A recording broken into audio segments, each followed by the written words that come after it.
डली है कहै छियो भतार के क्रिया नंबर पलाई कलिस्ट में नहीं डली है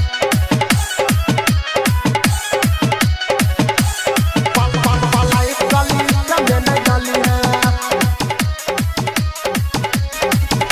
पलाई कलिस्ट में नहीं डली है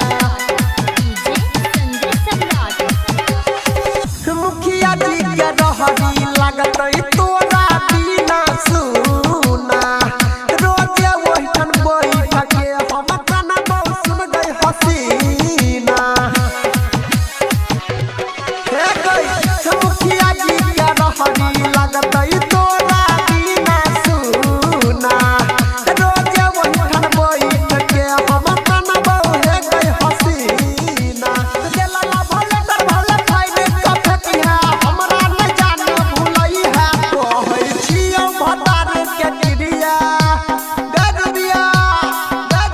कहै छियो भतार के क्रिया नंबर पलाई कलिस्ट में न डली है कहै छियो भतार के क्रिया नंबर पलाई कलिस्ट में न डली है। अभी आप सुन रहे हैं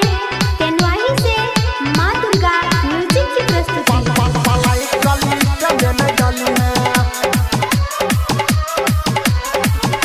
पलाई कलिस्ट में न डली है गायक अनिल कहो राज सभी जे कृष्णा टुकड़ा के कमले सके तू बना ले या पहना गायक अनिल कहो रंजित डीजे कृष्णा टुकड़ा के कमले सके जान तू बना ले गैया पहना अपना दुपट्टा के कफन के जान हमारा ऊपर ओढ़ई है कहै छियो भतार के क्रिया गरबिया कहै छियो भतार के क्रिया नंबर पलाई कलिस्ट में न डली है कहै छियो भतार के क्रिया नंबर पलाई कलिस्ट में न डली है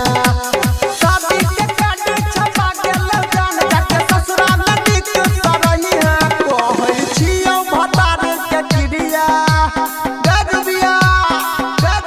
कहै छियो भतार के क्रिया नंबर पलाई